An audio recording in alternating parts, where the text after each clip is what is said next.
today.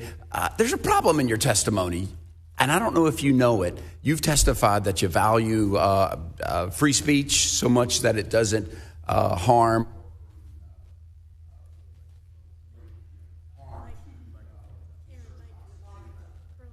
Very good. Thank you. It came off, Madam Chair. Your testimony today, you've all testified that you value free speech so long as it doesn't interfere or harm students. You've said that you've created a very safe haven and you value safety for your students.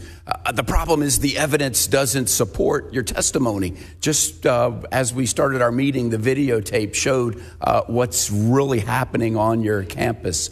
The America sees what's happening, not only on your campuses, but at campuses across America. And then just today, we had some courageous students, some of which are still in this room today, courageous students that testified on your campuses, contradicting your testimony that it's a safe space. It's not a safe space. Imagine trying to be a Jewish student on campus and just going to the library, going to class, going to wherever just being scared to death. That's real. That's real. So these videos and the testimony just doesn't add up. Here is some things that are we've seen. America has seen. There are these anti-Jewish campus organizations called Students for Justice in Palestine.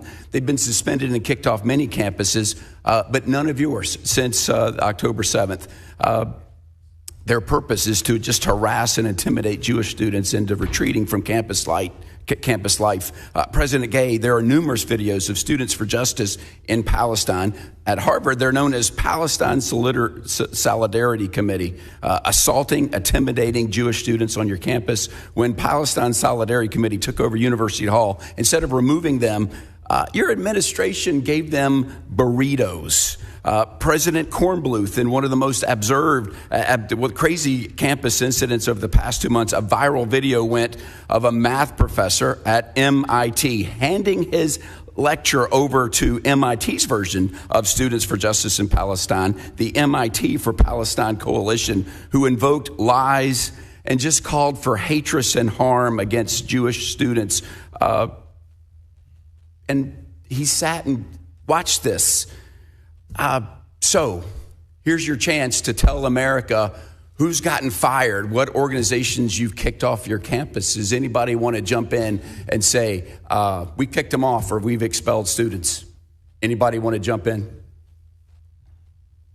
You've all also said that you value academic diversity, but you have no idea how many of your professors are liberal or how many of your professors are conservative. So how do you know? If you don't know that, that's a pretty important piece of information. If you don't know that, how do you know that you're academically diverse? Anybody jump in? Just go for it. I just happen to have the Harvard Crimson, which did a study of their professors on Harvard campuses.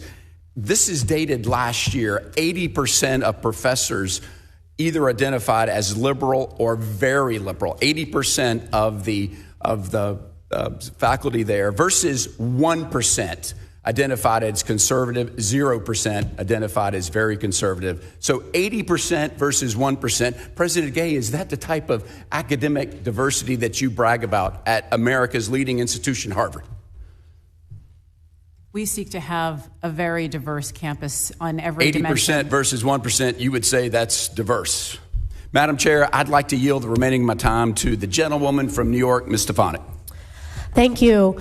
Dr. Gay, according to the Hillel College Guide, the Crimson Freshman Survey, and even Harvard's own Education Next journal, the population of Jewish undergrads at Harvard has plummeted from roughly 25% in the 1980s to between 5 and 10% now. Why is that? That is not data that we collect as part of the admissions process, so I can't speak to those numbers or to the trajectory. So what is the percentage of students who are Jewish at Harvard in undergraduate now? We do not collect religious affiliation as part of the admissions process. Do you not rely on data collected by Harvard Hillel, which you visited for the first time after October 7th? I'll just be honest with you. When I was a freshman, I enjoyed going to Harvard Hillel and had the opportunity to celebrate Shabbat dinners with my fellow undergrads. The fact that it took you until after October 7th to go to Harvard Hillel is unacceptable. Yield back.